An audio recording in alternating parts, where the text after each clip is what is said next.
trying to find all my stuff. All right.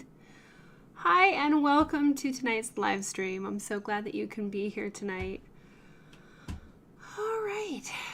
So we are continuing to work on this kind of split image with the Versa-Tool on one side and the Razertip on the other. So we will keep working on that tonight. And I'm just trying to get everything gathered up here. Okay. So let's say hi to everybody. Hi, Vivian. Hi, Mina. Hi, Laura. Vivian. Glad to hear that popcorn is doing better. Aw. Hi, Lisa. Hi, Steve. We're doing well, thank you. And I hope that you guys are as well. Let's see. Hi, Barbara. Hi, Night Owl. Hi, Kendale. Yes, thank goodness it's Friday. It's a lovely, lovely day. And why are things trying to lag? There should not be any lagging going on. Let me make sure that all my other windows are closed here. Okay. Let's try that now. All right, so back to Kendale. And happy Friday. Hi, Michael. Hi, Mellow Yellow. Good to have you back. Hi, Vicky. Hi, Zona. And we have two Vickies tonight, so hi to Vicky M and Vicky Y. Alrighty, so let's get going here. As we left off last week, I realized that the cat fur up on the upper part of the face wasn't quite dark enough. So I think we need to go back over and work up those darker values a little bit more and try to create a nice balance of darker values. And then this part of the mouth here will actually pull forward. It's kind of flat right now. So we'll try to darken up everything here in the fur and do some more fur layers, and then we'll go from there. All right, sorry about the buffering. I am not sure what is going on. Nothing should be going right now. Okay. Well, let's just keep moving forward. Generally, after the live stream is over, if we rewatch it, there's no buffering. So I think it's kind of a live thing. And I'm not sure why it's not behaving. So, all right. And then for any of you that have joined in the live stream for the first time and you want to comment in the chat over on the right-hand side of the live stream or underneath, either way, dependence on your setup there. Make sure that you have a YouTube account and that you're signed into your YouTube account, and then you can chit chat in there or ask questions like everybody else. So awesome. I'm not sure if the Versa-Tool is warmed up enough. Oh, maybe. It's got to be pretty close. So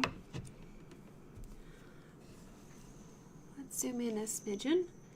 And what we're going to do is really start going back over some of these darker areas and try to build up the fur. It is looking pretty good, but it definitely needs more layers. Am I warm enough? I am not. So we'll start with a Razertip then, because we need to just get going. I think I will use the... Lisa, you're saying that it hasn't even started?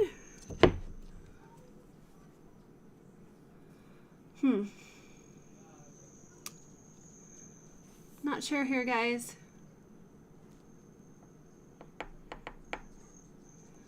So Mina, you're saying yes, it has started?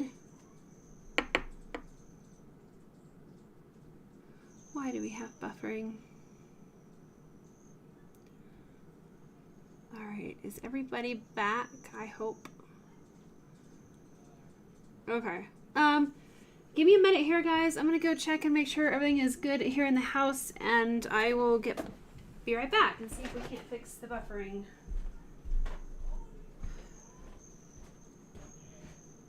Hey, I've got a lot of buffering. I've got a lot of buffering. I have a lot of buffering on our time. Is anybody doing anything? Yeah, Sam. I don't know. Check Lexi. How about you? How's your internet? I don't know. Let me check my computer because I turned that on. Make sure it's not doing anything, because, yeah, they're having a hard time. Okay. Sorry, guys, for the intermission. I'm back. Yeah, we're having a lot of buffering. Okay, well, I am back. Okay.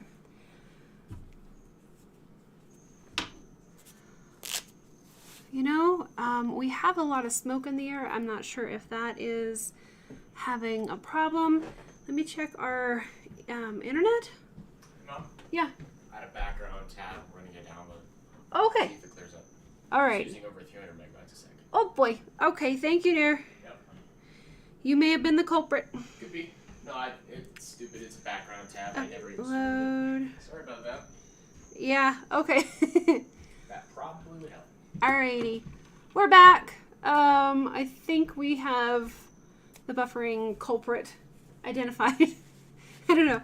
We'll see what we can do. We're just going to get started here, and hopefully it'll clear up. Alright. And if that's the case, I bet the Versa-Tool is good to go. Alrighty. Sorry about that. I think we're back now. Okay. So I think the Versa-Tool is warmed up enough now with our tiny delay that we're just going to go back and get started here. Go back over some of these darker areas and build them up first. I like to think of the darks as the foundation of a project, kind of like the foundation of a house. When you build a house, you kind of have to get the foundation built first, and then everything follows on top of that. So for me, the darks, those are my foundations.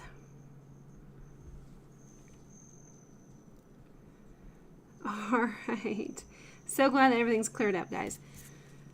A lot of times when I would burn, or anybody, you'll notice that the first time that you go through, it's like you think that the values are dark enough, everything looks good. Hi, Estella.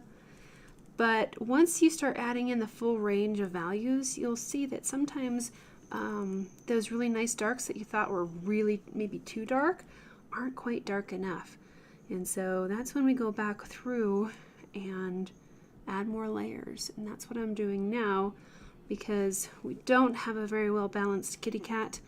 The face is too light, and that's why the area around the mouth doesn't look as good as it could. So we're just going to take our time, and again, I'm only burning half the image with the Versa-Tool. And awesome. Okay.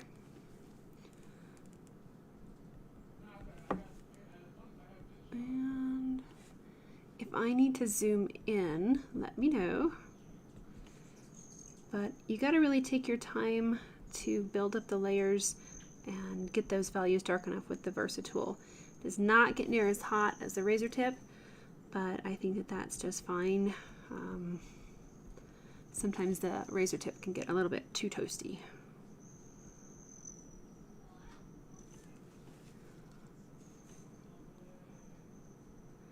Okay. And patience is definitely the name of the game when it comes to laying in those darker values. I know it seems like it can take a while, to put in the dark values, but I think that that is some of the most important parts of the project, are those really nice dark values, and then your nice rich mid darks as well, your darker mid tones.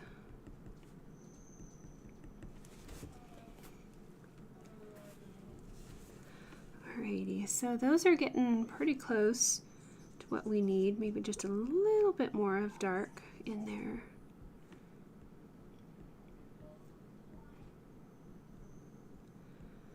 And bring it up into the shadows.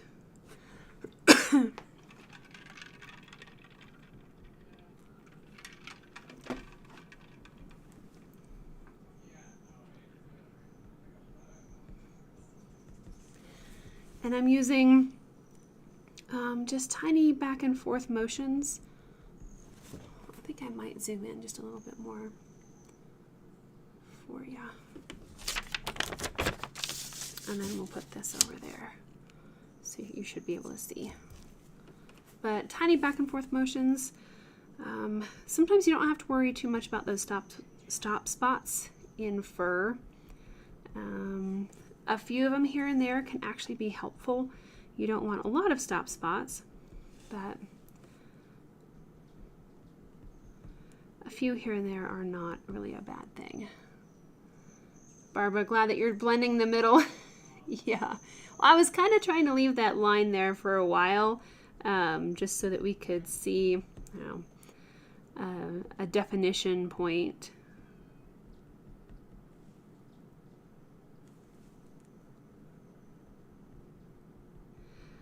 But as we're closing in on this project, we can start taking that out.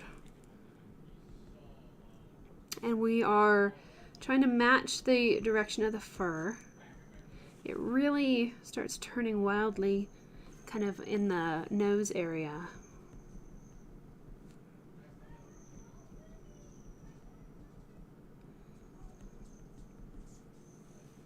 Thanks, Zona. We are getting there.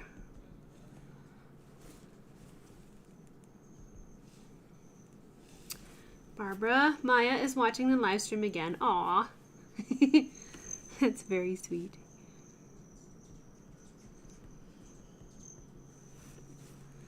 Okay.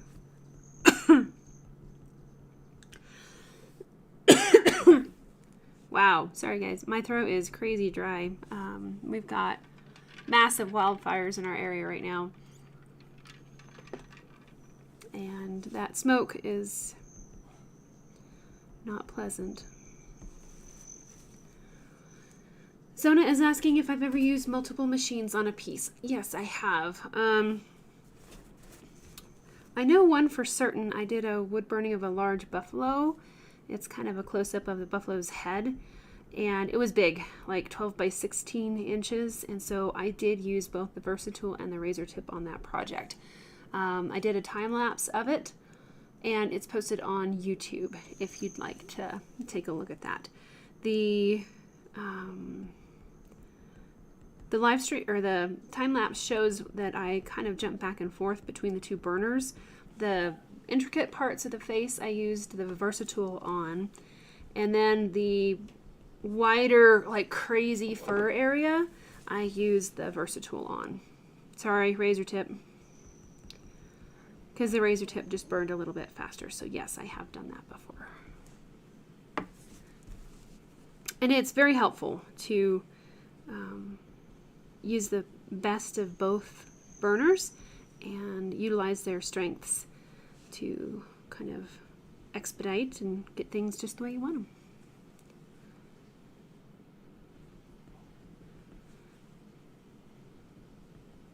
So the fur on this nose is almost so short, it's like soft shading. I might put in a little bit more of that. Hi, Desiree. We're running a little bit late tonight. Just we had some buffering, so things are going better now.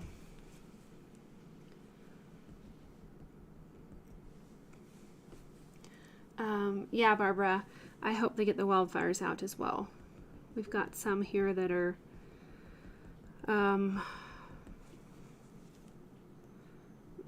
Really bad. Like one's 15,000 acres, the other one's over 60,000 acres, and they're right next to each other.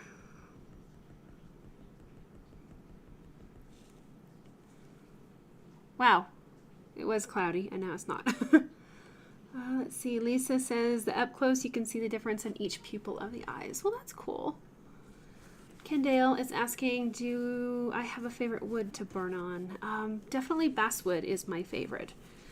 That's what we're working on tonight, and it just burns so nice and smooth.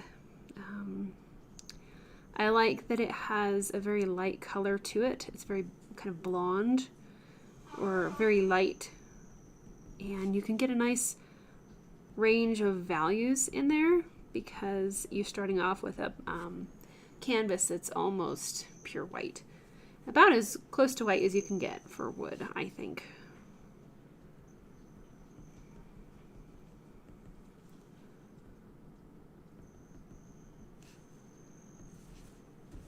Okay, so see just a little bit here, another layer, and you can see how we're starting to really make some more depth in our fur.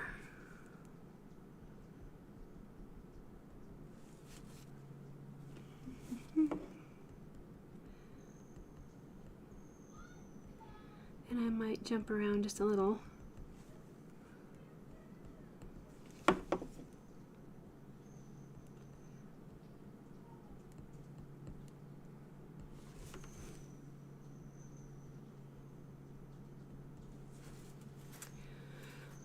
Thanks, Barbara. Yeah, the fires are. I can look out my window and just see this massive smoke cloud. I think they call it a pyrocumulonimbus cloud. It's just huge.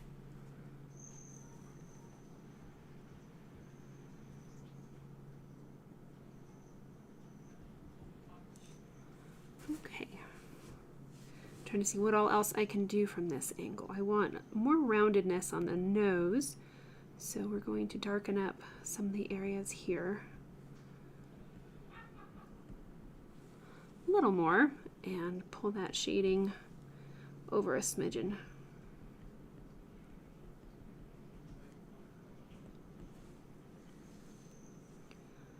Maybe a little more.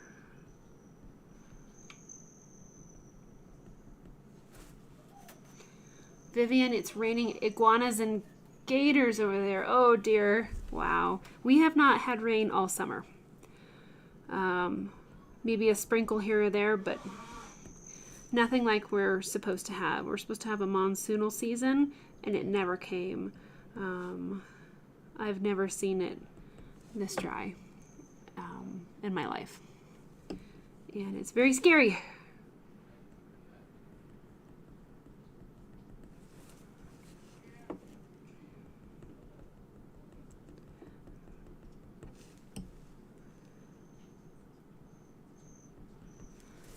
Okay, so that's looking better. Let's keep going here. I'm still wondering if I need a little bit darker.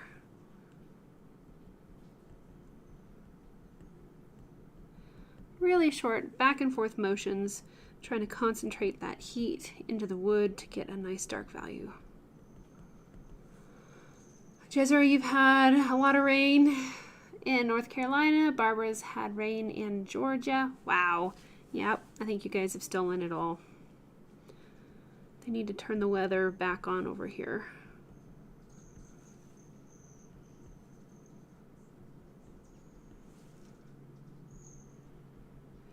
Turn on the rain. Lisa, yes, they are quite close. The wildfires are.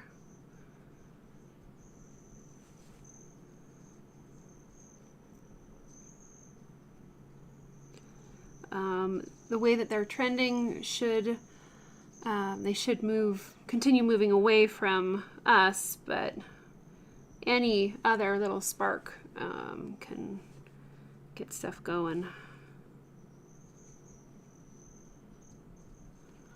All right, I'm going to darken up inside the nose just a little. And like I've said before, I have to physically make myself push the values darker, sometimes darker than I think they need to be. And it's a conscious effort. Go darker, go darker, go darker in these zones here. Lisa, no, we don't have to, we wouldn't have to evacuate from those, but we are right in the middle of very dry forest, so if we do have to evacuate, that would be sad. But it would most likely be a different fire. But there's two just right next to us. Okay, we're gonna pull some of the darkness down. All right. Okay, that's looking better. It's already looking much fuller and kind of thicker. I'm going to add more shadows where I know that parts of the kitty's face are receding and getting pushed away. We are going to push those back darker. Thank you, Lisa. I appreciate that. I could also use some prayers for my husband because he is volunteering as firefighter on these big fires. So it's a little bit nervous to see these huge plumes of smoke and know that, you know, your husband's right in the middle of it. So prayers would be much appreciated.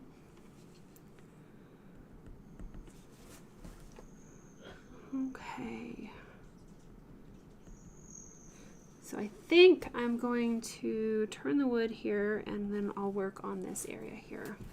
Thank you, Lisa. Alrighty. But that's already looking so much fuller and has a lot more life to it.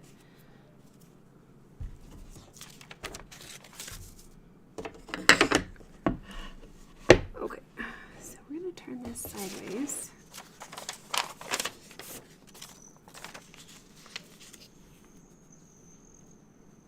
Thank you, Barbara.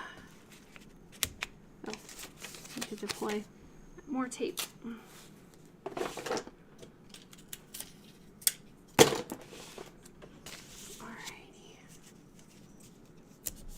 There we go. Now you guys can see. Thanks, Mina. Jezere, how are the lungs holding up? It's not very fun with the lungs. I have to use my inhaler a bit more, but there's not much that we can do. We have an air filter in the house, but with the windows open, the smoke just comes in because we don't have air conditioning. So it's either roast or have smoke, and we do the best we can. I actually had to go to the town where the fire is, like right between the two big fires there's this town, and I had to go there yesterday to take some supplies to my husband, and ash is falling out of the sky, and it's almost seems like post-apocalyptic. It's just a completely different world. And I got out of town just before they shut the roads down and was very thankful to get back home. Otherwise it would have taken me, another 6 hours to get home. You had to go clear around. Thanks, everybody. I really appreciate it.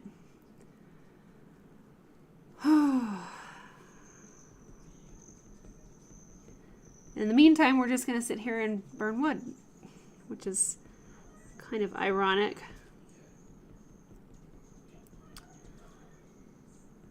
But lots more layers in here. It just takes some time to build those up. Vivian, yeah, we do have an air purifier that does help, especially, during the day we close up the windows because it just gets too hot. but we tend to open the windows at night to help cool it down. Barbara, I do not have a smoke extraction fan. Normally, like the basswood, it doesn't bother me unless I'm burning really, really dark black backgrounds for hours. Then I'll go ahead and I'll put on a respirator. But generally, the basswood doesn't smoke very much, which is nice. Lisa says, sounds like you should try or watch the TV show Fire Country. That sounds neat.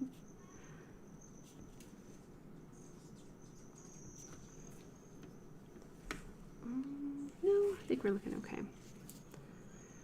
So tonight's live stream is kind of really focusing on the nitpicking that I like to call, or the finish work of a project. We have the base structure is there for the wood burning, but I don't like to stop there. I think it's good to take a look at what needs to be reworked or darkened up, kind of massaged, maybe, if you will, just to make things look the best that they can. And you know, some people don't want to take this extra step, and that's fine. I really enjoy this last step to the wood burning because it allows me to rework areas and massage things into place and get the values just where I want them. And I think that this is, like Mina says, this is where the magic happens, and you see it really come to life. Whatever subject that you're working on just really, really comes to life.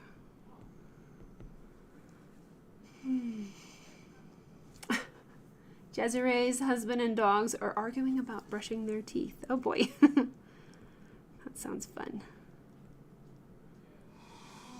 And now I'm burning across the grain right now, and that is always a little bit of a challenge. So really take your time. Try to build up those layers. And I got to move the burner quite slowly to get the darks that I'd like.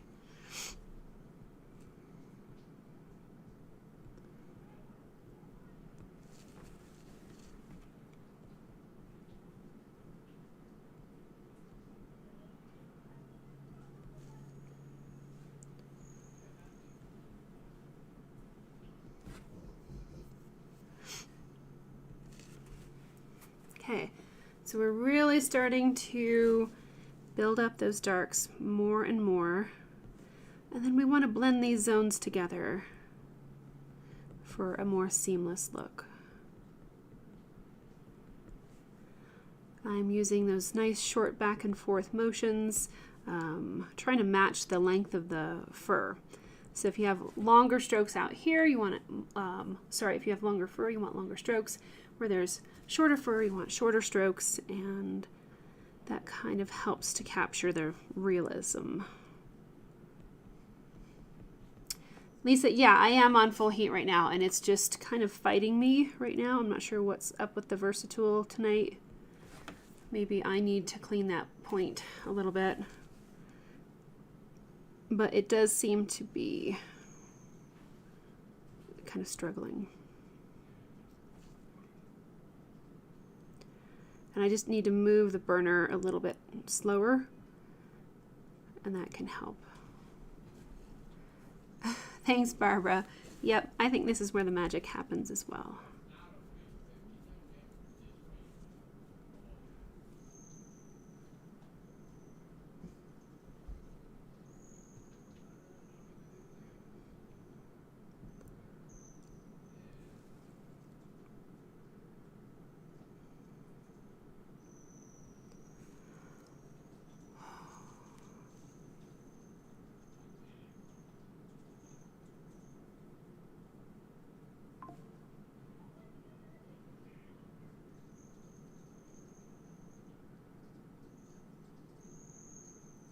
I am getting a little bit of smoke coming off of the wood in these dark areas, but not too much at all. With other woods, you'll get like a lot of smoke. Pine is just awful the way that it smokes.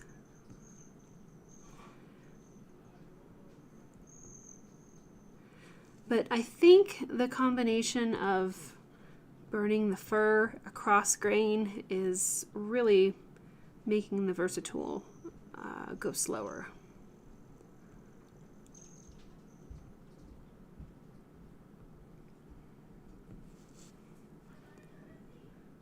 So I'll darken up an area, and then I'll go back and kind of blend those zones together just a little bit to soften it up.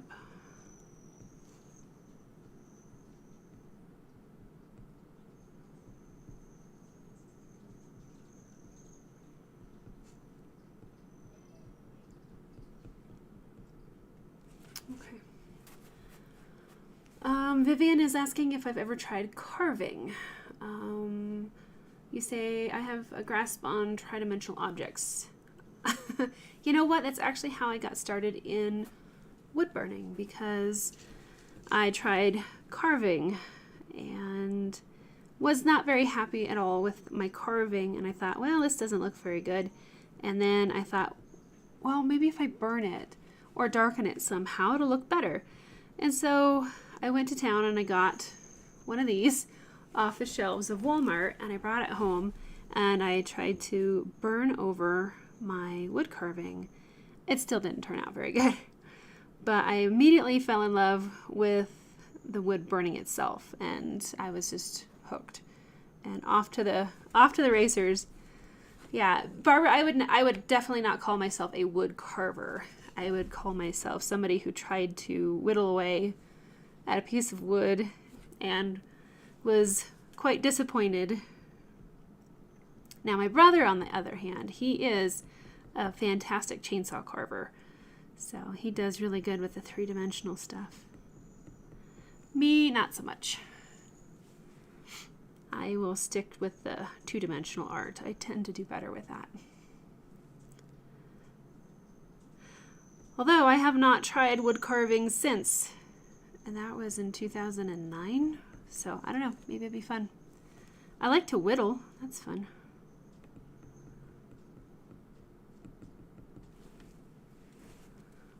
Okay, so let's burn a little bit more up here. Slow as we go.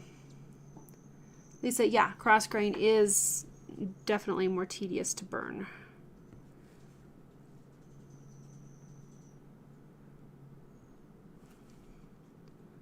I also want to darken up some of the parts in the eye here. I'll stay away from where we added the white colored pencil though. Yeah.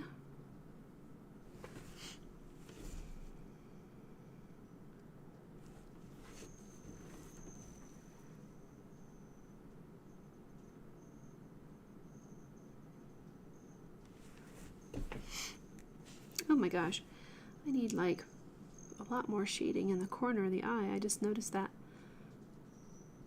So we'll just pull a gradient across the eye. Darker in the corner, lighter on the sides. Oh, I think that helped. Thanks, Barbara.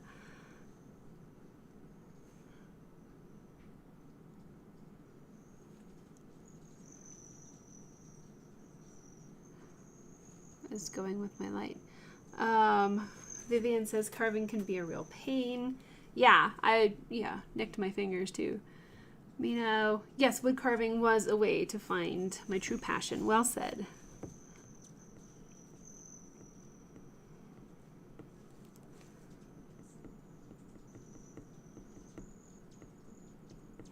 So next I'm rocking the point down and I'm doing a little bit more side shading just to soften up some areas here and there.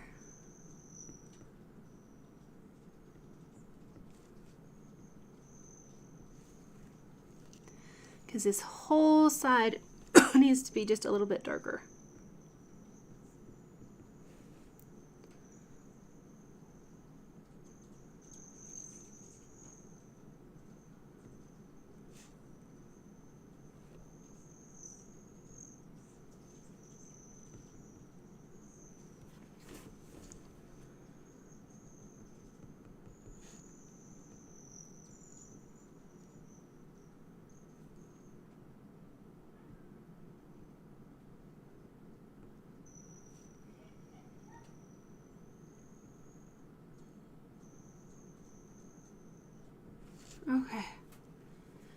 going to, I know I'm not quite done with that angle yet, but I just want to take a look here and see. Wow, that's really helping a lot. So now you can see on this side how the face is pushing back, and this muzzle right there is definitely looking more three-dimensional as opposed to this side where everything's just a little bit too flat. So I love, love, love these darker midtones. They are, I think, the cherry on top of the Woodburning, as it were. Okay, so darkening just a little bit more in here, and then I'll blend the zones.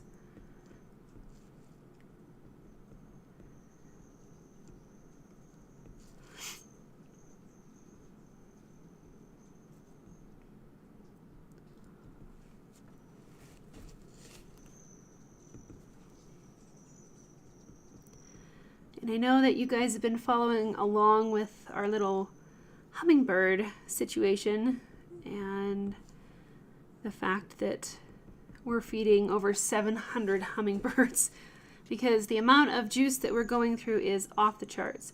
And I know that you guys were asking last time how much sugar we go through. Well, we did the calculations and we're going through between, I think, 4.5 and 5.5 pounds of sugar a day to make 35 to 40 cups of nectar.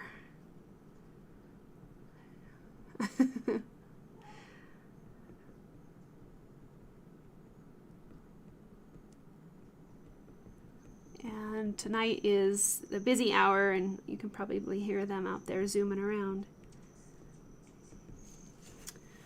See, Night Owl, you did a great job with the Work in Progress Wednesday feature on the Bear Den, and I love your owl in flight.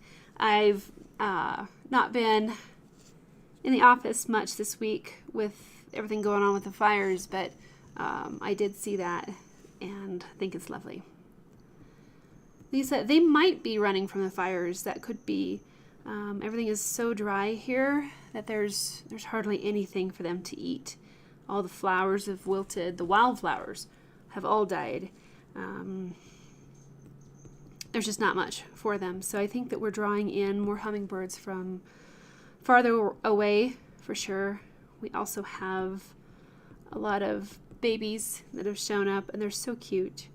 They don't know really how to drink from the feeder, and so they just start poking everything on the feeder, trying to eat. They're really cute. And I spent about an hour today nursing a little bird back to health. It was a she.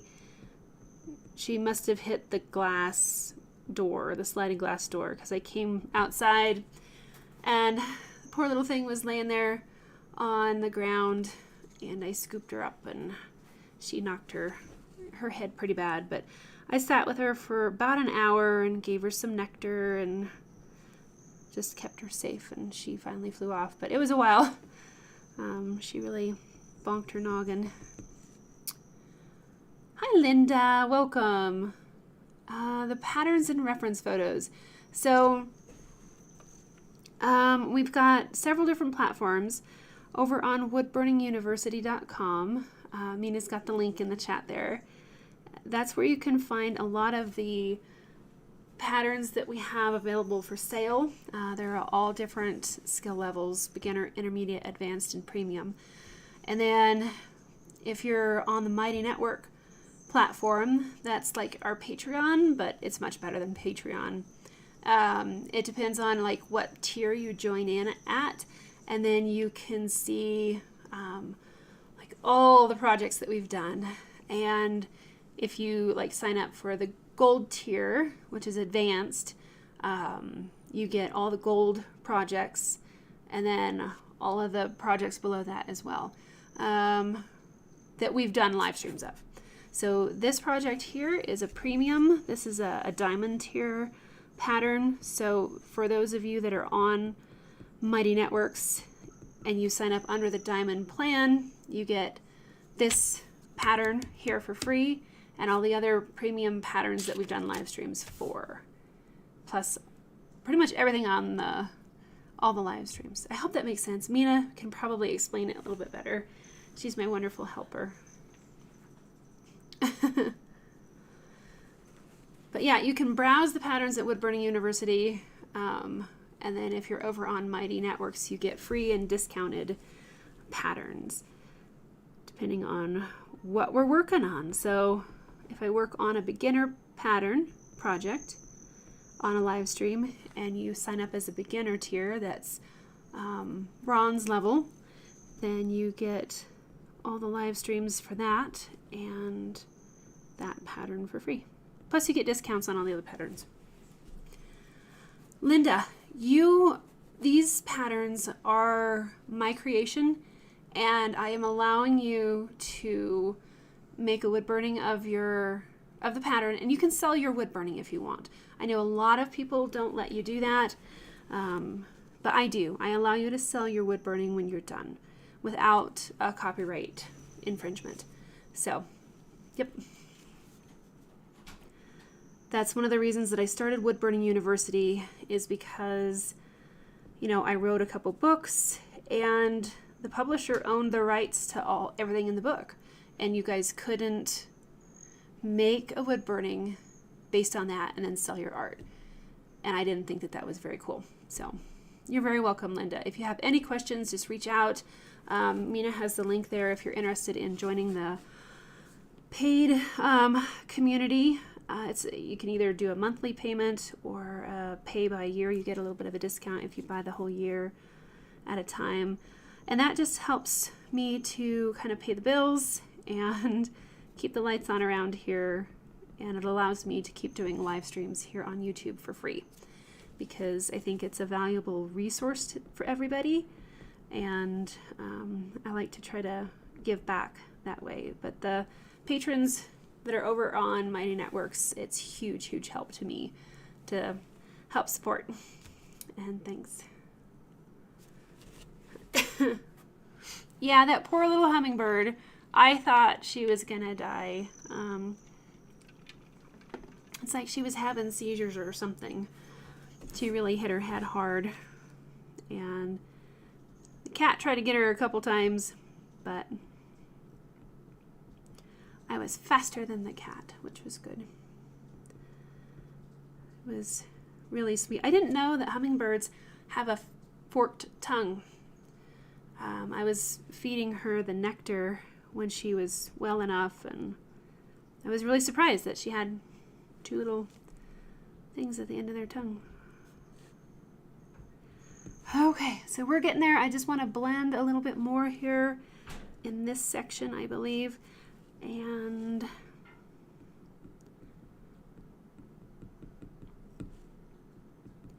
I'm almost thinking, for fun, I might just really focus on the Versa-Tool side tonight to give you guys kind of like a before and after. What do you guys think of that?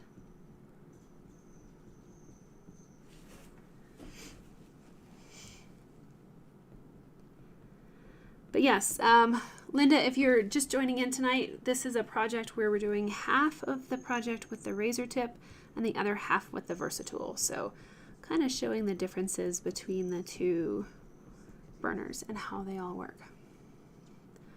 Okay, cool, Lisa.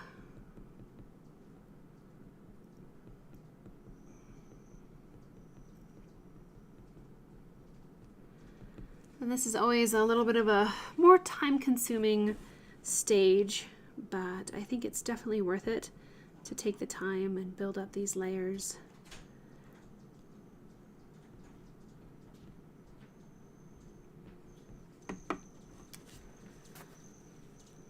Ah, well said, Mina.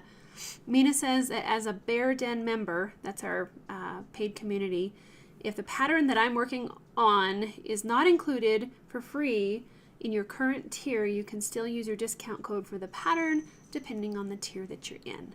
That is very well said. Yeah, so you get discounts on stuff there too. And golly, if you sign up for the premium, which is $25 a month, you get access to everything. And this is live stream number 144. So each live stream is 2 hours long, roughly, more or less sometimes. And we've also done, I think, 14 solely beginner pattern live stream projects. So there's a ton of content over there for you. Another nice thing about being a member of our paid community is you get to kind of pick and choose. You get to vote on the projects that we do. So this was one of the winners, this beautiful little floral kitty. And the next one that we're going to be wood burning is a steampunk themed peacock. And that'll be a lot of fun for sure. Okay, wow, look at the difference there, guys. Now we're starting to really have that richness that we need to make the nose and mouth area pull forward. Your darks and your lights are just pushing and pulling. That's all they are. Your darks are going to push back. Your lights are going to pull forward. Same thing here in the flowers. Those darks push away, lights pull forward. And in a nutshell, that's your shading. It's just being able to kind of do that push and pull effect. So, no, maybe. I'm going to work on this flower here really quick since we're already set up. Thank you, Mina. Mina put the email address, so if you want to contact us and get some more information, you can do that there in the chat. Thanks, Mina. Uh-huh. Yes, it's much better. Thank you. That's okay. All right. So next we are going to go back over our flowers and kind of push those values as well. Darken up and enrichen our darker values and just make everything a little bit darker.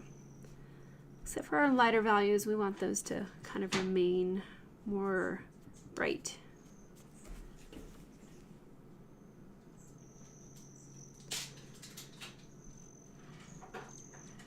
Oh, and even though the patterns are not copyrighted, like you can still sell your project, don't sell the pattern, please. And then if you can, give a shout out to Woodburning University or me for the use of the pattern. It's not required, but it definitely helps get the word out. Awesome. Thanks, Night Owl. So, Mina, we have 15 beginner live streams. Awesome. One of the beginner live streams that we just did, you got to see this one. It is so cute. Is our cowboy piglet. So we just did this fella on Monday. The first Monday of every month is our beginner live stream devoted to beginners. So lots of fun with this guy here. And this pattern is available on Woodburning University. So if you want to get that one as well. Or just, you can go to Woodburning University and kind of browse around and see what you like there.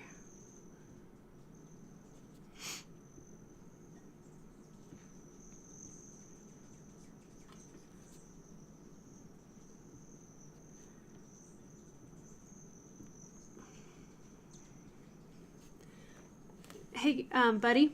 Yeah. If you can send a message to your dad and see if it goes through, not on our group chat, but just individually, because I think he needs to restart his phone. Okay. Thank you.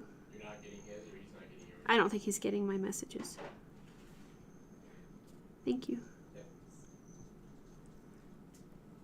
All right, so going back over this flower, I'm really focusing on the darkest areas, and I'm going to reburn those and just accentuate everything here. Push those darks a little bit more, and you'll see how it'll just it just pops, and the depth is beautiful. And sometimes I shade maybe a little bit more than you see on the reference photo, just because I like how rich and it can look.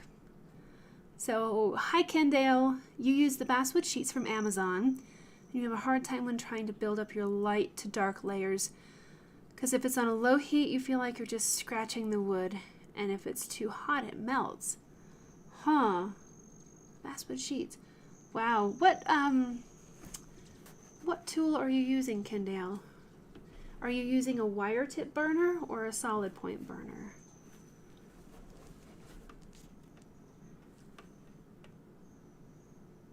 I'm also trying to get kind of clean up some of the edges in here to get more crisp edges.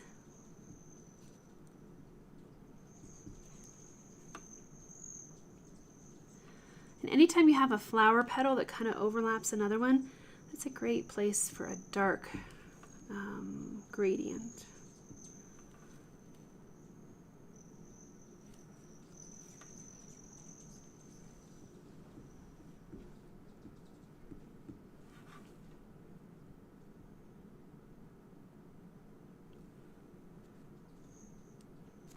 I'm going to pull some of the gradient down on this petal. I don't really see it in the reference photo, but I want a little more definition here. And think about shading as a gradient. You're going from light to dark, or dark to light, however you want to think about it.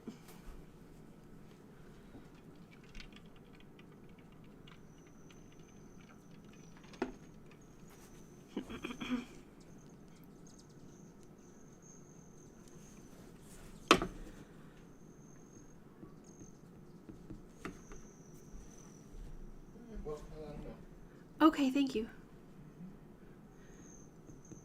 And you can always just call him too if it doesn't look like it's going through. And also, your son has a chipmunk. I closed the door, but he's okay. If you want to supervise and just make sure that they can come in when they're done. okay. Thank you. Yep, I heard him meow and I look over. He just does nothing. Oh boy. He's like, oh boy. Yeah, little chipmunk terrorist. Yeah, well, he's a good hunter. Sure. Ah, welcome aboard, Linda. Thank you so much.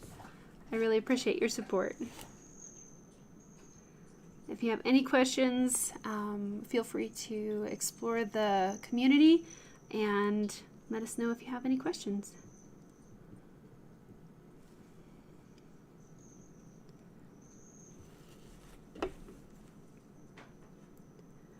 So I am going back over, touching up our edges, making them look a little more crisp, but not heavy outlines either. Kind of a nice compromise. A defining line, but not a heavy, harsh line, if that makes sense.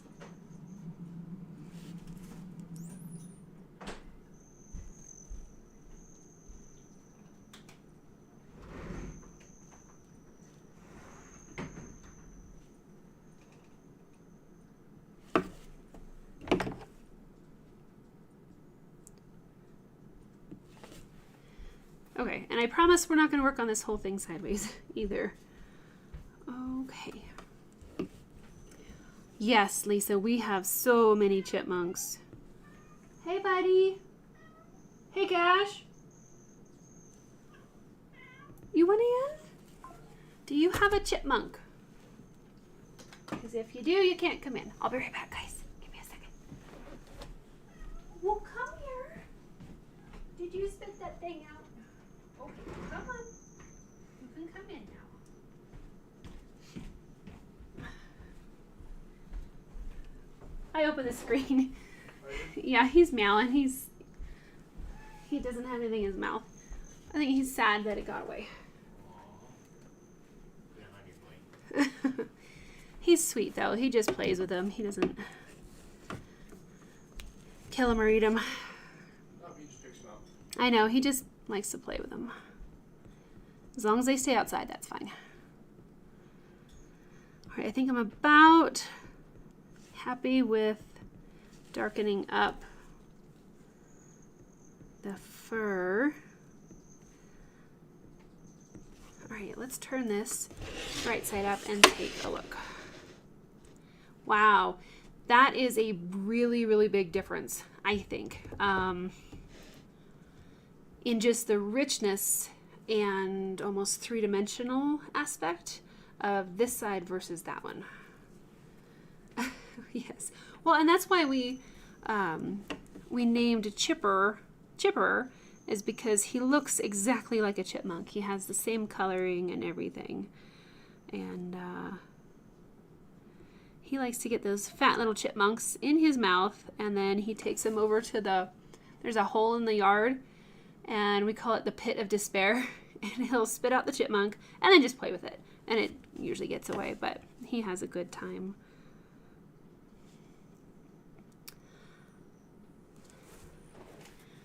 Kendall, you use a wire tip burner. Okay, so with those basswood sheets, they are kind of scratchy. Do you sand them first? Some of those basswood panels and sheets that I've seen can have kind of a really coarse surface texture. So number one, I would recommend sanding really well. Start with like 220 or maybe 200, which is really kind of rough, and then slowly start working to like 330 and then 400 and then 600, and see if you can't get that sanded down nice and smooth. And then as far as a wire tip burner, you're going to have to really dial in your temperature control, because you're right. If your temp is too low, it will just scratch. And if it's too hot, it will just torch it. So a little bit of patience on that. Hi, buddy. So I'll plug in a wire tip really quick, and we'll just kind of take a look at that. Come on. Oh, I don't have it plugged in. Hang on, guys. Weenie, weenie, weenie, mo.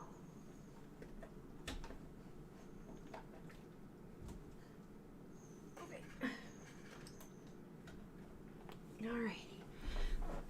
And I don't know what tip that you're using. A lot of, so this is off. A lot of the tips that come with a wire tip burner have a sharp edge to them. It's almost kind of I think like a cutting edge, because they're very, very thin.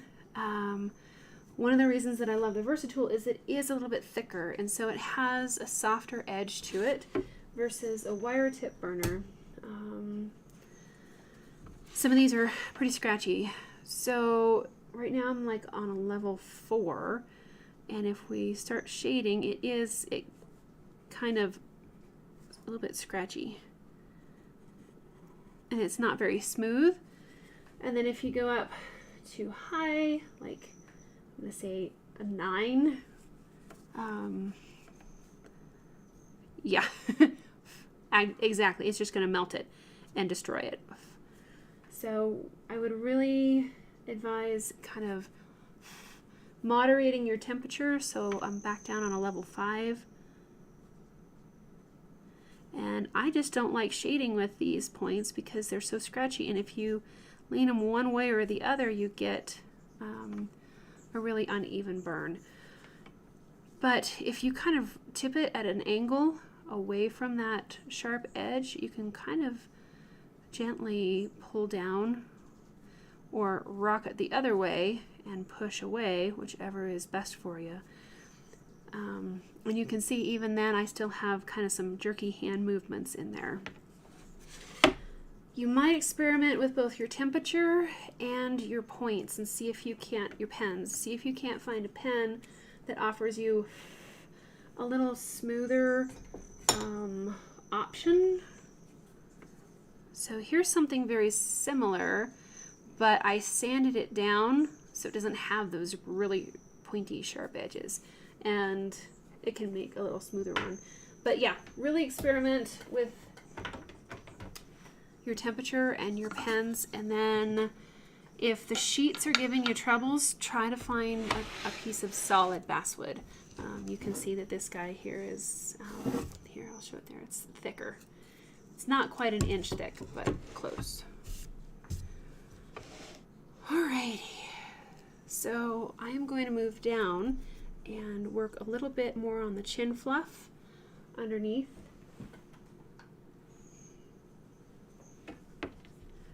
And darken that as well. Once we darken under the chin, it's going to also help to make the mouth kind of jut forward. And we scratched around those whiskers the last time, and I can just kind of burn around them now. That makes it a little easier. If you want to burn around each whisker individually, it can be done. It's just very, very time consuming. And you got to plan ahead and make those whiskers extra thick so you can shave them down thinner and thinner. And we can even do that with these, is just get close to them and burn them a little bit more and thin them down. I remember when I first started burning wildlife, I had like a mountain lion, and the whiskers were huge. They were really, really too thick. I think I wound up giving my mom that piece, but at the time I really liked it. I thought it was really good, but looking back now, I'm thinking, wow, those whiskers were way too thick. So you can always thin them down, but in order to make them wider, you're gonna have to probably scratch them out.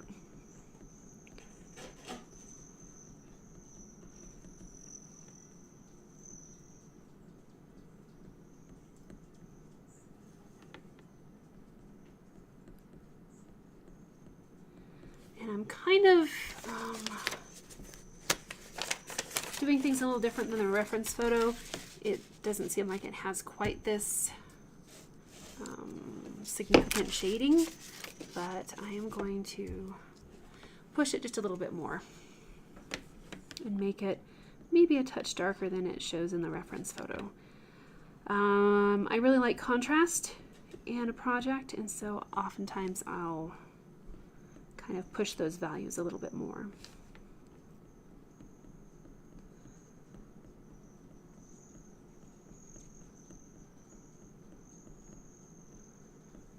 Okay, so we're starting to get some nice rich tones in there as well.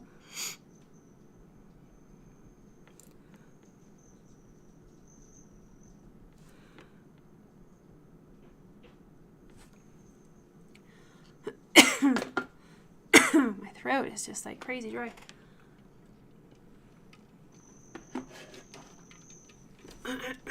Okay.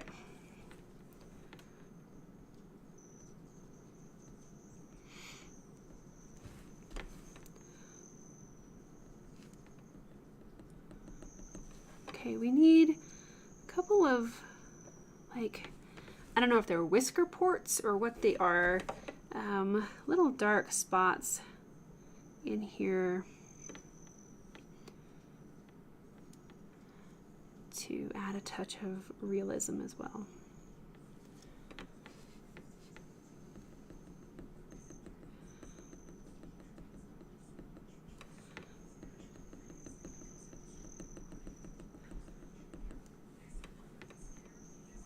And I think overall some light shading around the edges of this area will make it look a little softer.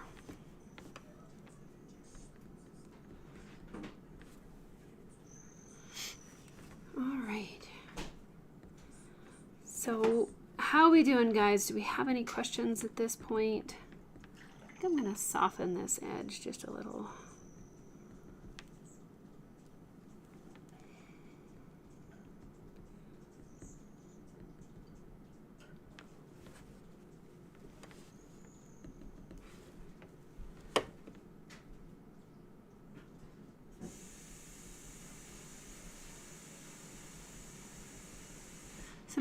Sometimes having some dark little tidbits breaking through here and there is a good idea.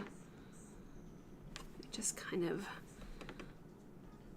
adds a little depth.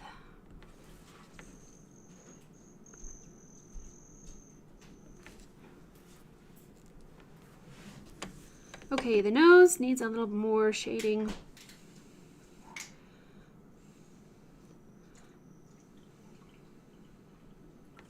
To make it rounder.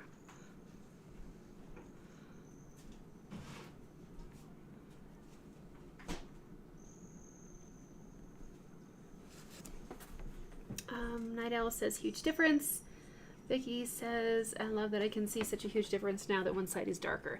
Yes, absolutely. It just has so much more life to it, so much more depth, and it's starting to truly have like come alive. All right, I think I need a little bit more shading in the flower.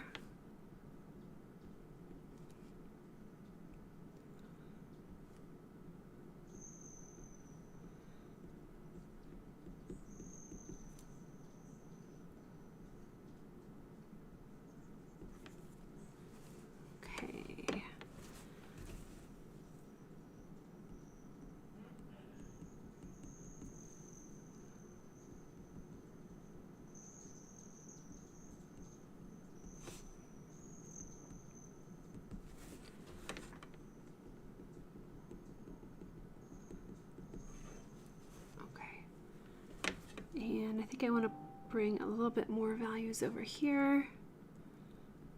Just pull that gradient down. Nice swiping down motion there.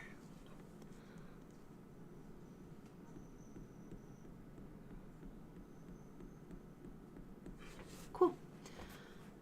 All right, let's zoom out a little bit and get a bird's eye view.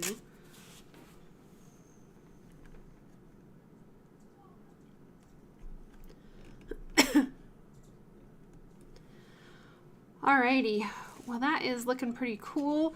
Let's go back. I'm going to kind of hit some of these other flower areas a little bit more. Kendale, you're very welcome. Alright,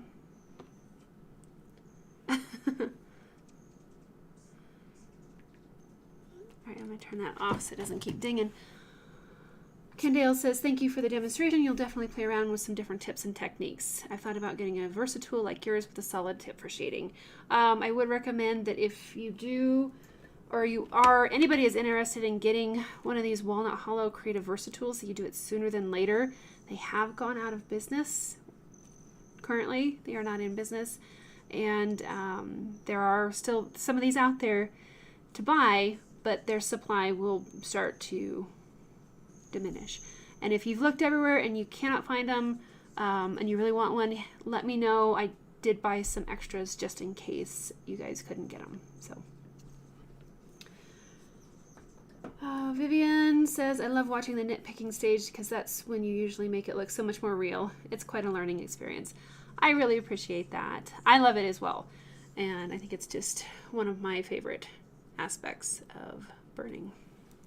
Okay, so we're gonna add some more layers into, looks like baby's breath, floral area.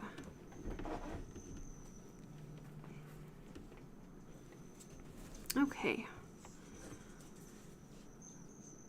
So whenever I go back through an area, I try to look for the darkest areas first and enrichen them, darken them up. Lisa says that you used to be exclusive Razertip until you found my stuff. And you do like the Versa-Tool. Cool. It is. Yeah, definitely each tool has its purpose and its benefits. And if you have both a solid point burner and a wire tip burner, then you have kind of best of both worlds. Thanks, Mina. You're saying the Versa-Tool is a game changer. Cool. Nice, yeah. And it just takes time to learn a new tool. And really, whatever tool you decide to use, either a wire tip or a solid point burner, it's, I think, more so about taking the time to really practice with what you have. Obviously, if it doesn't fit your hand or if something just feels off, then it's a good idea to shop around and see what else you can find. But I think in the end, it's not so much the tool as it is the artist, as far as being able to take the time, practice, learn your tools and the pros and cons of each, what they're capable of. Don't use the tools, I guess, how's a better way to say this? I would encourage you to explore different ways of using the tool. You don't have to use a shading point only for shading. You can use it for fur or grass or whatever. Just because something says a shader point on the box or a ballpoint pen, you know, or a calligraphy pen, you can't just use that for calligraphy. You can use it for all kinds of stuff. So really experiment and explore the different points. Even if people tell you you're using them wrong, I would say to ignore them and just find what works best for you.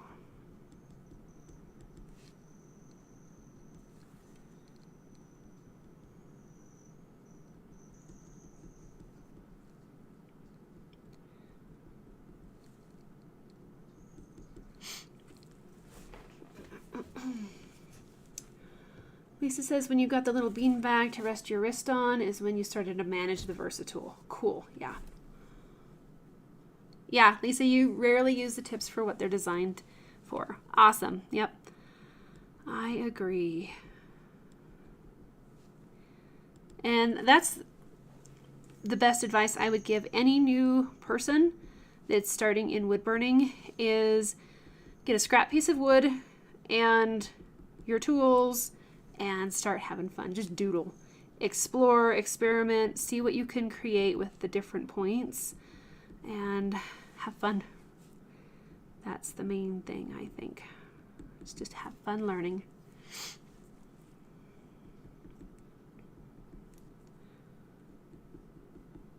So adding some softer shading in there. I am kind of doing a little bit of a squiggle, kind of a circular motion in here because there's a lot of texture. So a little bit of a squiggle technique there. Okay, and I think I'm going to lock in this focus here. That's too dark. That's better. Okay. Oh, I can't speak, number one. Number two, I am definitely short on breath tonight. So I'm having a harder time talking for sure. Okay. Let's go up to these other flowers up top and see what we can do to enrich in them as well. Hey, kiddo. Hello. Can you bring me my inhaler, please? Yeah, for sure. Okay. Give me It's by the monitor. Okay, give me 2 seconds. That's fine, thank you. Because I'm doing okay until I start talking, and then it's to the right there. Thank you. Here you go. Thank you. I love ya. All right. So going back over, and I'm just gonna push those darks again. That is where the magic happens. You got to get those darks dark enough. And then you have to follow that up with the darker midtones. And then once you get that in place, it's like, wow. It really is looking pretty cool. I find that generally, if I'm not very happy with my work, it's because it's probably a little too flat. And I need to make the darks and the darker midtones richer and darker. Because I really love the contrast. Night owl, yes, discovery. Yep, that's a great way to say that. Discovery is always exciting when experimenting with new tips. Just make sure that if you're experimenting with this tool and the tips, the points, you're going to have to be very patient, because once you put in a point and turn on the burner, it takes about 5 minutes to warm up. And then you're going to want to do your doodling, and when you're all done, turn the burner off, let it cool down completely, and then change out your point. Make sure you use needle nose pliers to change out your points, always. I don't care if you swear that the burner's been off for a month. Do not ever grab that point and try to change the points out with your bare hands. People get burned all the time. I don't know where it's at. I thought you had it. Oh, no. It should be here. Can't find it anywhere. Oh, never mind, I got it. Thank you. Yep. Make sure that you always use pliers to change out the points, because burnt fingers are no fun. There was a poor gentleman in the Facebook group Woodburning for Fun that found that out the hard way. He tried to change out the point and he got burned pretty bad. So safety first. So for the gradient on these flower petals, I'm focusing my point in the shadows, and then I pull that gradient outward towards the light.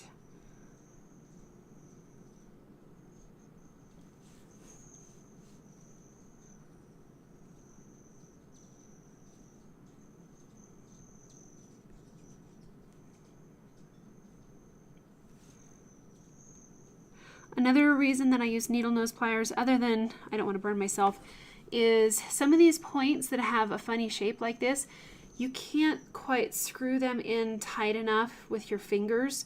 I'll be burning and that thing will go whoop, and it'll try to untwist from the burner and can really mess up an area that you're working on. So cinch them down lightly with those pliers and then they shouldn't budge. Just don't get too Western with them, because the points and all that, they can break. That's another reason why you don't change them out when they're hot, is because the metal kind of expands when it gets hot, and then you tighten it or loosen it and it can snap or break or whatever. Lisa, you saw that post too. Yeah, the poor fella.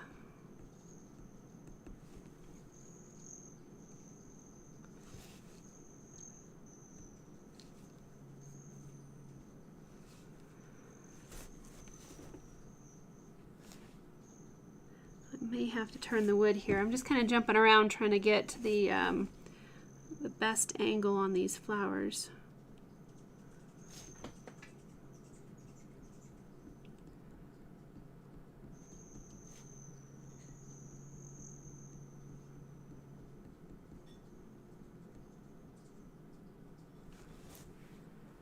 Okay, I think we're going to turn the wood.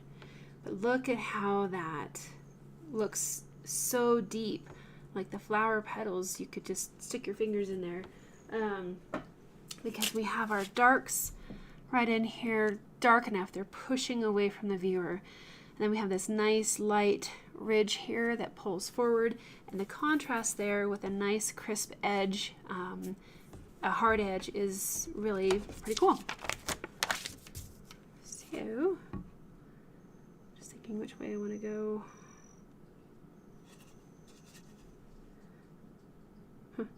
Yeah, I'm going to work upside down for just a little bit.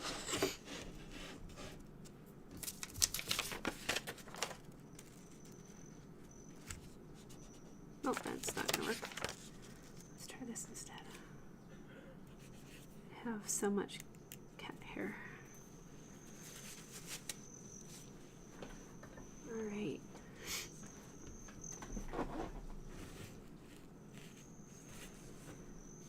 So now we can kind of get in these nooks and crannies here.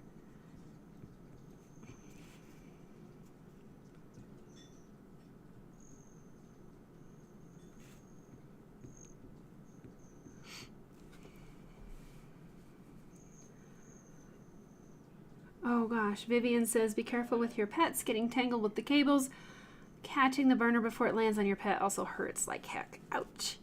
Yes, I would imagine that does. Don't try to catch a falling wood burner. I know that one. Gosh, I think it was like a year or so ago.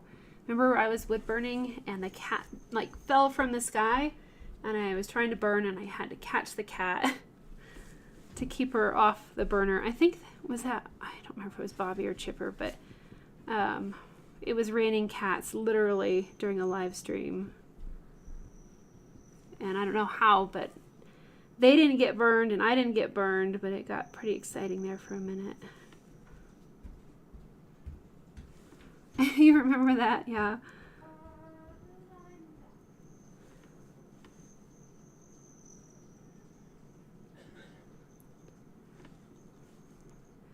So I'm going to pull this leaf over into the no zone.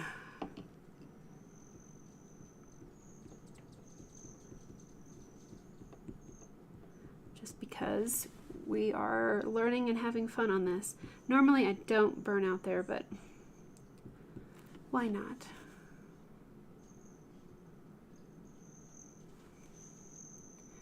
Oh, Lisa, yeah, they've jumped on the desk while burning as well. Yeah. They're such little troublemakers. They try to help, though. They really do. So I'm also cleaning up some of these edges from a different angle, making them nice and crisp.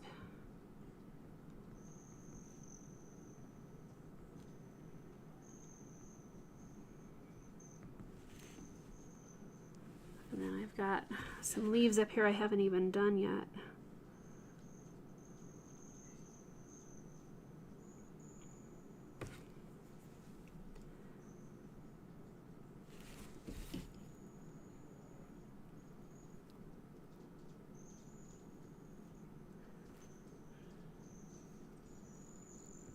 Okay.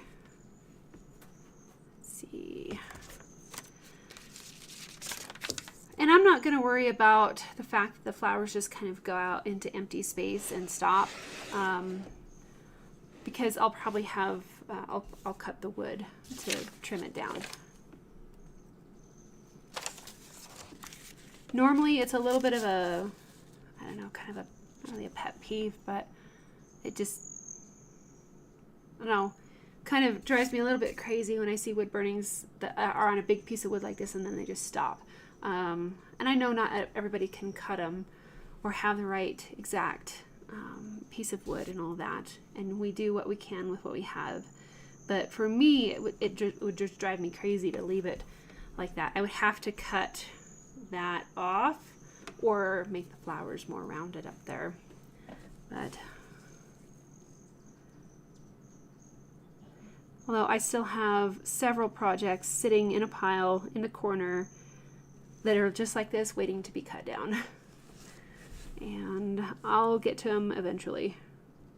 My husband, he's actually the lovely one that does the cutting, so he's always pretty busy though.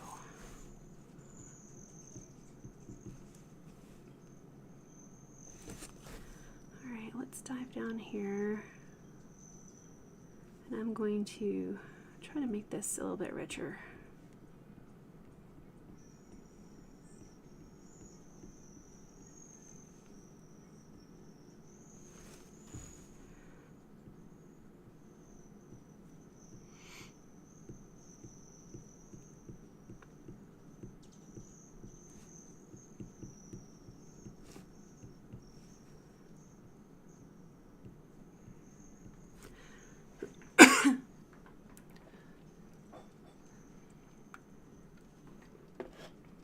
Alrighty, so we have a few touch-ups on this part here,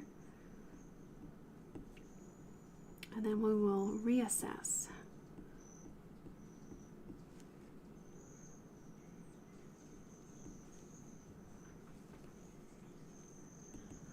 Vivian, yes, that was a catastrophe that was avoided.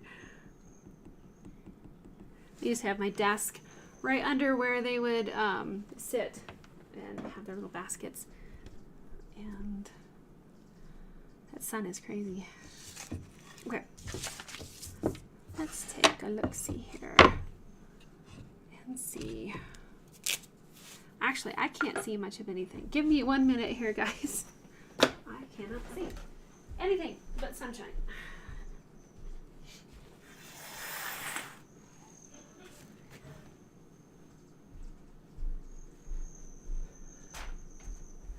Okie dokie, I am back. Hey, now I can see you guys. Okay, I think I need a little bit more shading on that flower petal there.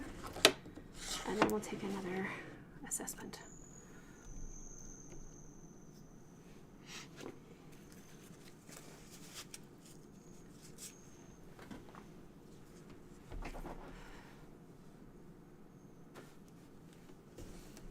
Okay.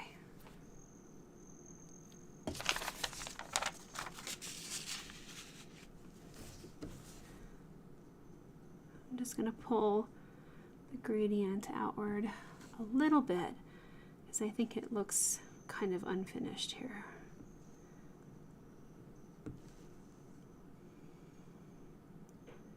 And then we can darken those up just a smidgen.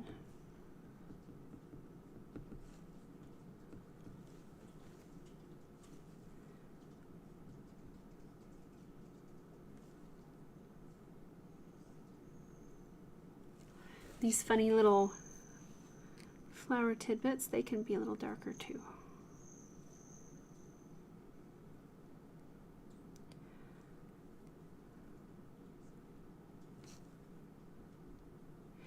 I remember I was woodburning one time and I had my studio set up in my mom's garage because we were in between houses and didn't have much space, and so I was working in her garage.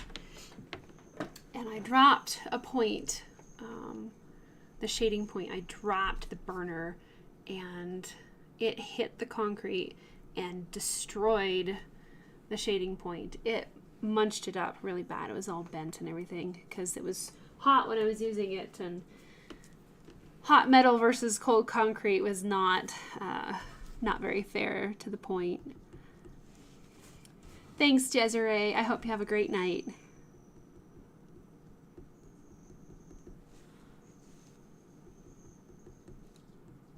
Okay. So here we have a good kind of before and after example of the nitpicking stage of a wood burning, where we just go back over, work it, rework it again, add those extra layers in there, and try to accentuate our lights and our darks as much as we can. And so far it's looking really good, and I think you can definitely tell a big difference. But that's why last week it was driving me crazy because the fur was just not dark enough. So before, after.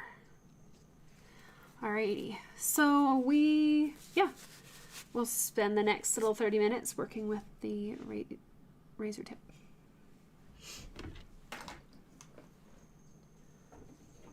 Okay. And I think I'm going to use this funny little, it was a spoon shader. No, small round shader. And I sanded it. All right, now we are going to replicate what we did on the other side. So I'm at a level 5, and I always test. See, that's way, I don't know, pretty dark unless I move it quickly. Okay.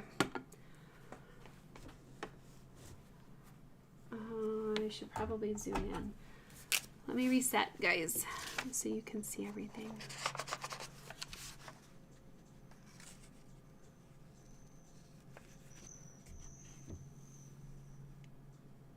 We'll zoom in a smidgen and refocus. Okay, here we go.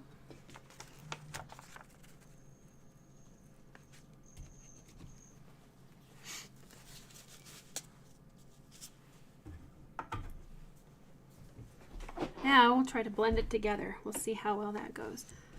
Oh, and I don't use the bean bag with the Razertip generally.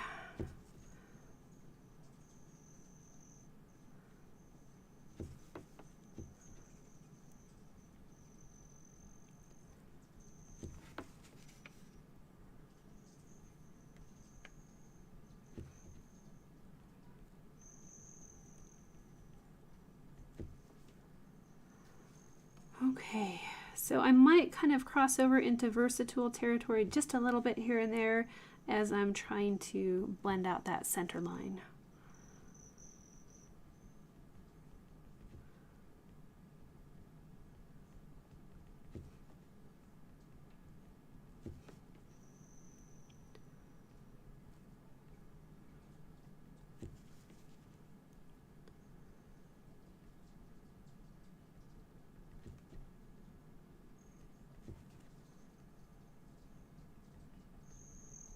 And we're going to darken up our darker areas again. So level 5 is pretty dark for this little tiny point here, but I think as long as I move the burner fast enough, I should be okay. But it wants to scorch pretty bad. It is a two-faced kitty, yep, I agree.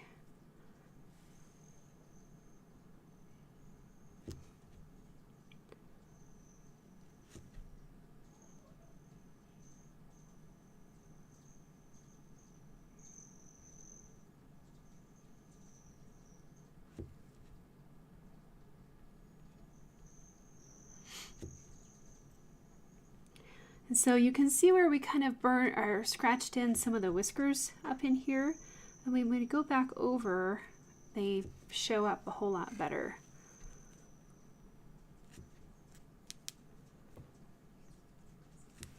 I'm also trying to rock the point down to offer more of a little bit of a side shading and give it a softer feel instead of the bristle brush effect. Ah, that's exactly, yep, Lisa, you read my mind. I am doing more of a softer approach. So with this point, if you're up on the edge and you kind of rock it up, use that upper edge, you can get very crisp, fine lines for first strokes. If you rock it down, you're going to get much softer ones. And then if you rock it even farther, then you're going to get really wide, soft, fuzzy lines. So I am rocking it down, making it flatter to get a softer feel. All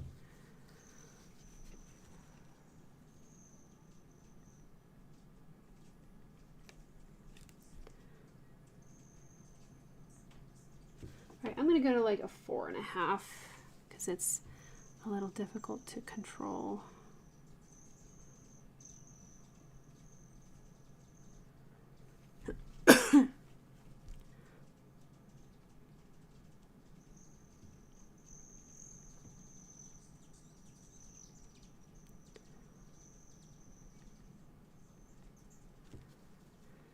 Okay, building up some layers in the nose area next. So this side on the Razertip side has a little more of a shadow, so it can be just a touch darker.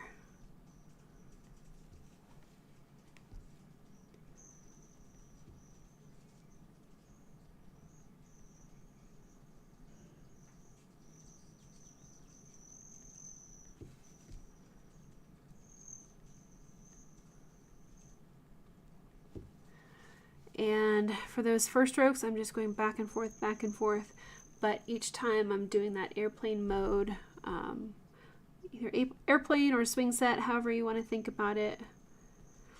Like if you've been on a swing set and you're in the air and you swoop down and you drag your feet along a little bit and then you lift off and then you come back and you drag your feet.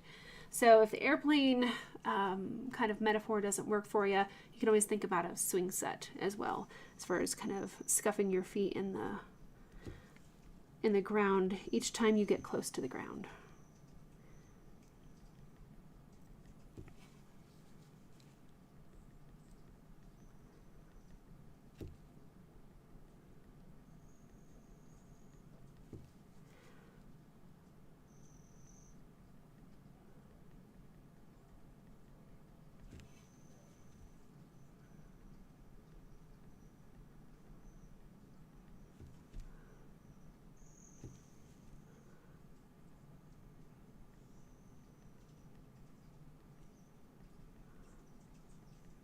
And you can see I am blowing on the point here and there just to help give me a little bit more control. I could turn the burner down too, but this, it heats up so fast that just blowing on it a little bit cools it down, and then you're good to go.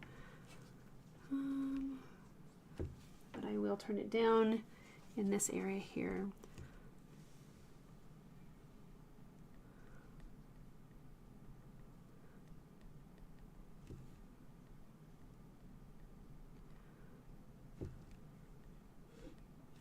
You do that too, Lisa. Yeah, absolutely.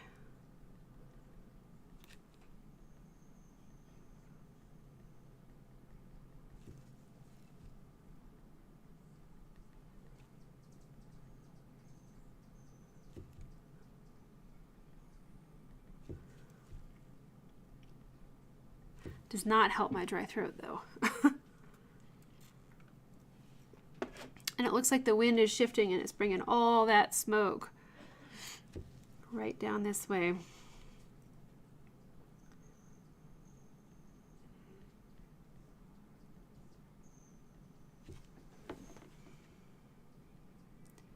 It's kind of a bit of a shadow. I'll try to do things from this side.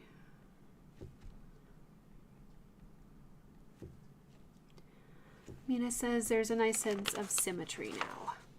Yes, we are starting to blend it together and make it look like it's kind of supposed to, instead of an experimental piece.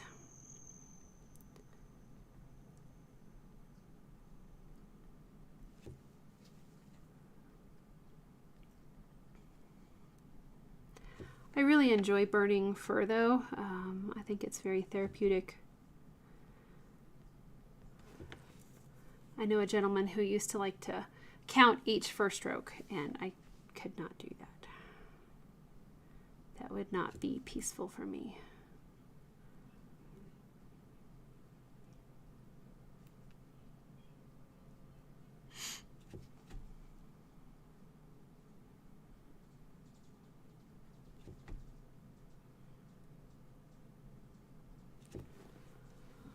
Alrighty, so thank you very much, Rick, for doing the Work in Progress Wednesday feature on Mighty Networks. And I don't know, did you nominate somebody for Social Sunday post?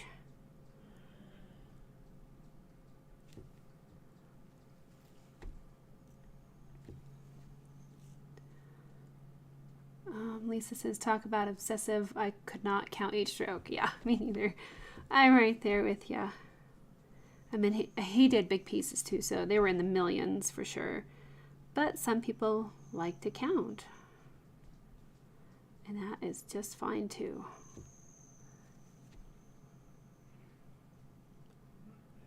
So I also want to touch up here around the eye. Try to get some of this a little bit darker and smoother. Some of my lines were a little bit wonky.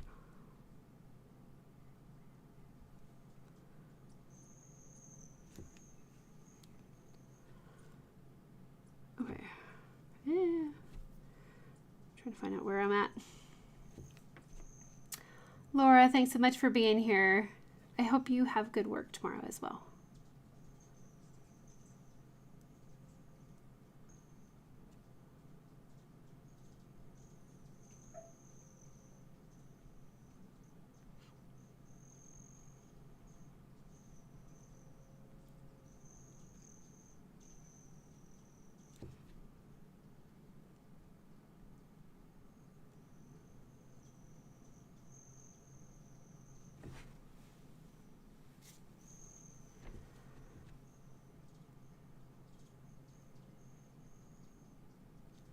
You did? Okay, awesome. Cool, thank you. Yeah, I was gone all day yesterday and I've been playing catch up today, so I've not checked everything out on the bear den. But I will get caught up. Terry is. Okay, awesome. Very good.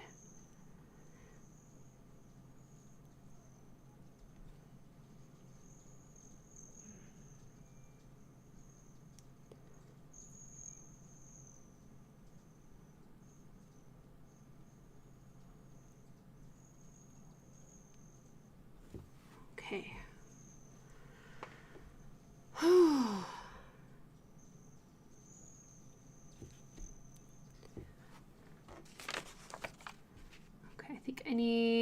little bit more darker values in there in this side here to balance out the other side. Thanks, Lisa. Yeah, it just is amazing how the little extra time and attention goes so far.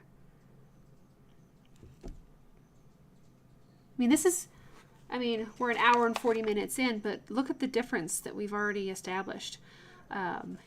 He looks fluffier, he looks softer. It's much more rich, and there's more depth as well.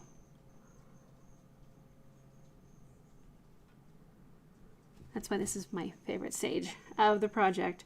Because once you get everything in place, it seems like it takes so long to get everything in place. And then I think the fun can begin, and you just start doing this massaging. Take a look at areas, you know, oh, it needs to be a little darker here. I need a softer texture here, or this area has too much shading, it needs more texture, so we'll change that up a little bit. And you just kind of keep massaging it until you can't really find anything else that needs reworked. And that's your good stopping point, because your project will never be finished, ever. You just have to find a good place to stop.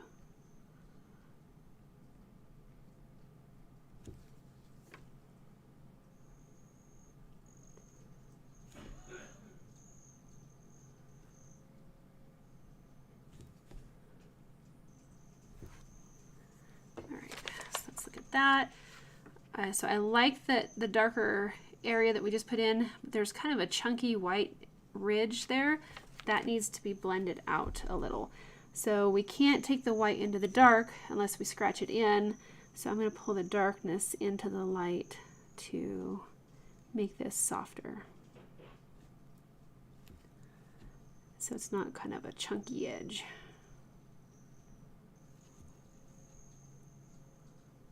And just push it back a little. Because our darks push back, our lights pull forward.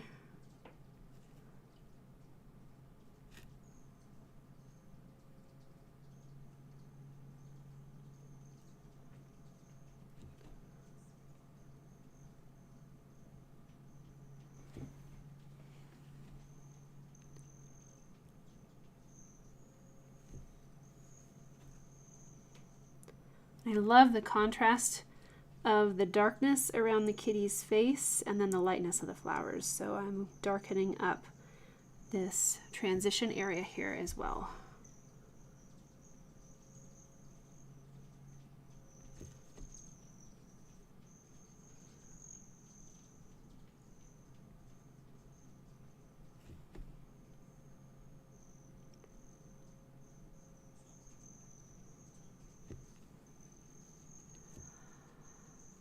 Okay, we have a couple of chunks right here that need to be split. That looks better. Okay. Oh, let's see.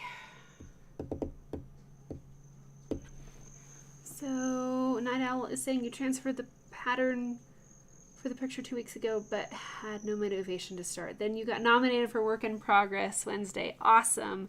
That's really cool. And I think that that helps motivate a lot of us as well to share what we've been working on over the past week. And if it's like, well, you know, I haven't really done anything wood burning over the past week, then you can always share a different work in progress photo. But it definitely kind of pushes you to keep going.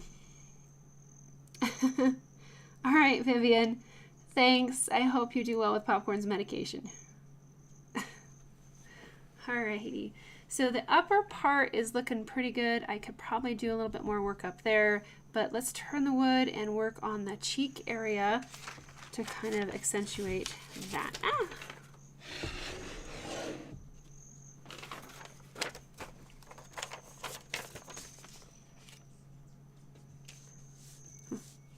Come on.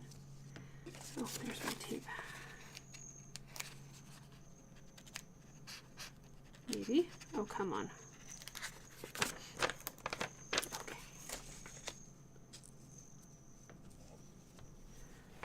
All right.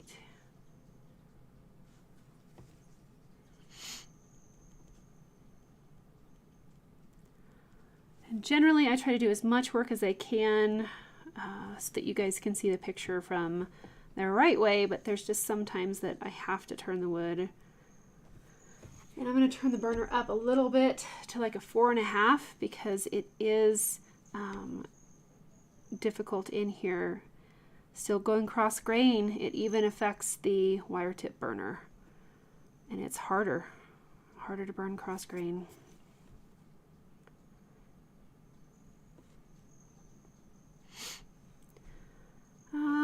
Lisa is asking, so is symmetry a must when doing a cat's face like this, meaning the placement of dark stripes? I would say no. To me, cats, anything with stripes or anything like that, they have their own unique patterns. My cats are tabby cats like this, and it's so neat to see their markings. They are not symmetrical. They can be kind of close, but they vary quite a bit. Like they've got Chipper especially, he's got bands on his arms, and sometimes he'll have 2 bands on one arm and only 1 on the other. So I think it might actually look a little bit more natural if it's not exactly symmetrical. But that's just my 2 cents on the idea. Sometimes when things are too symmetrical, I don't know, it might seem off. Nature has variety, and it's fun to try to capture that as well. All right, so more layers in here, darkening this area up.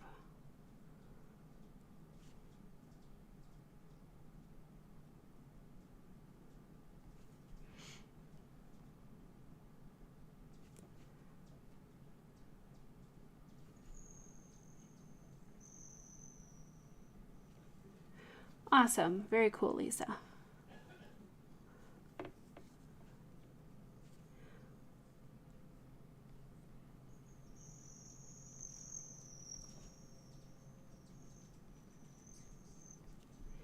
Well, guys, I was pretty spot on as far as thinking that this would take 2 more sessions. I am pretty confident that we can finish most all of it in the next session.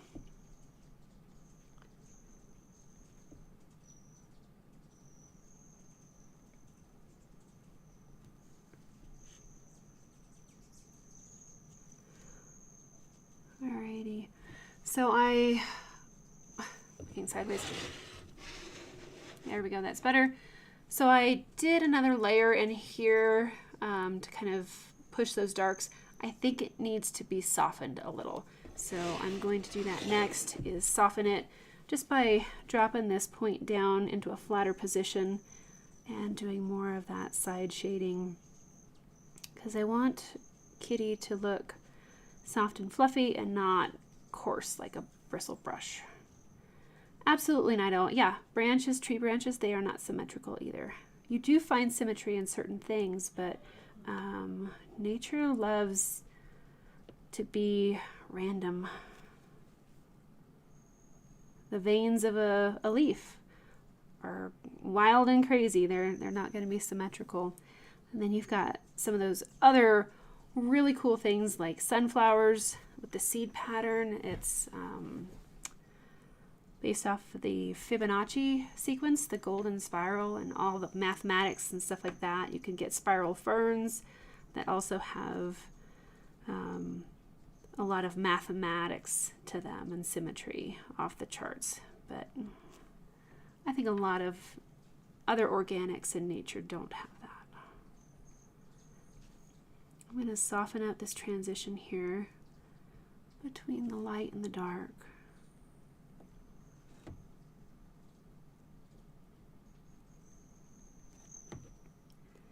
And then we need to do some more down here. I am not going to be able to finish the Razertip kitty cat side tonight. It's going faster though than the Versa-Tool for sure. But we'll pick up where we left off next Friday. Same time, same place. And I bet we can come really close to finishing this project. And then on to the steampunk peacock, which will be lots of fun. This one's fun too.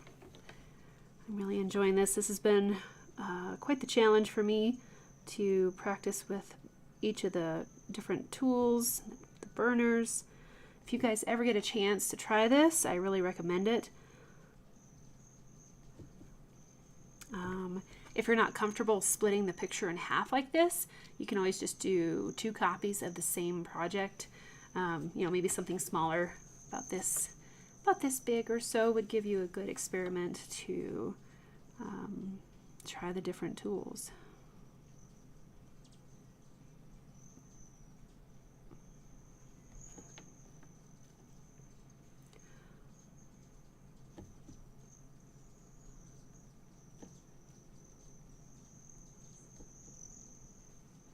Thanks, Lisa. Yeah, I think it's been fun too.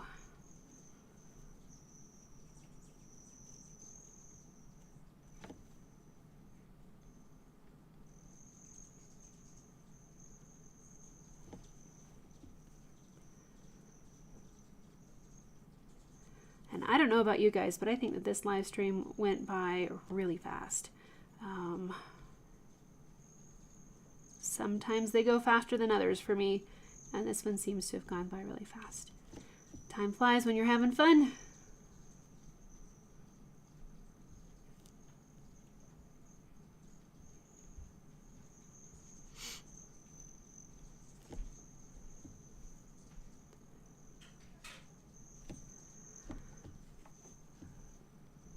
You think so too, Lisa? Yeah. And Mina, yep, this one seems to have gone by fast.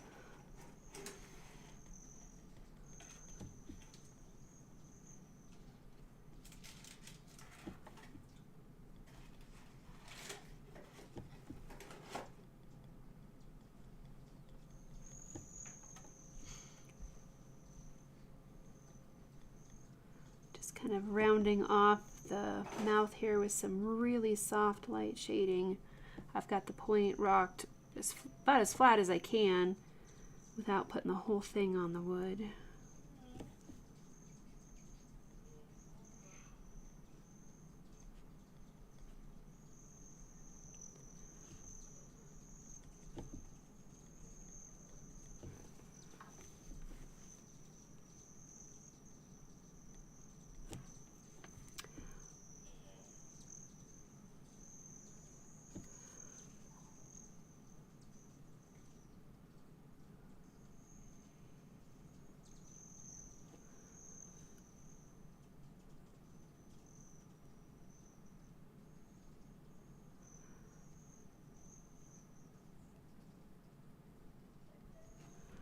I think those just needed a little bit of touch up there. Ow! I find myself holding the Razertip like the Versa-Tool, and I wind up getting my hand way back, and then there's these little vents that get kind of hot. Yeah, absolutely, Night Owl.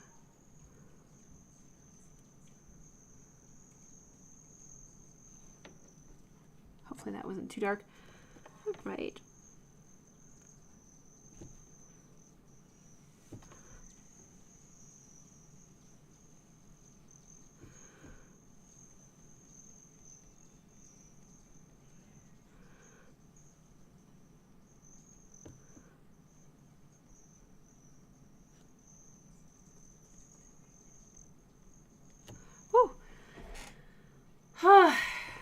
I'm gonna pass out. Okay. Let us see how we're doing here. Wow. That side went by so much faster than the Versa-Tool. So when you're kind of debating which tool to use for different areas, remember that the Razertip covers the ground quite quickly. I still think that the Razertip side has a little bit more of a scratchy feel, not quite as soft as the Versa-Tool side, But what you could totally do is block in a lot of the fur with the Razertip and then go back and kind of do some softening and blending with the Versa-Tool. I've done that before and it works really well, especially if you're kind of in a little bit of a hurry. And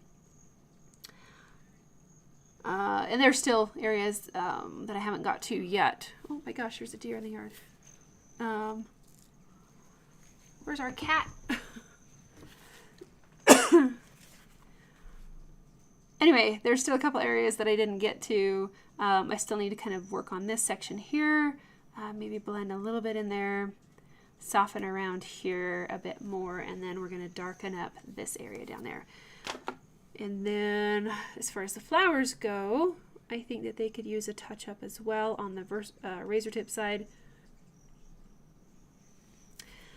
Ouch. But overall, let me know what you think. Definitely need to do some blending here. That's a little bit wonky blending there. I think it is significantly better than what we started at tonight, especially with the contrast around the mouth. I hope that this was a really good learning opportunity for you all to kind of just have fun and learn something different and push those darks. Push them. Thanks, guys. Awesome. All right. Thanks, everybody, for being here. Thank you for the prayers. I appreciate it. Kendale, thanks for being here. I'm glad you're enjoying the videos as well. Yeah, I'm really excited to start into that steampunk peacock. It's going to be very intricate. We'll have gears and all kinds of fun stuff. Lots of hard edges on those.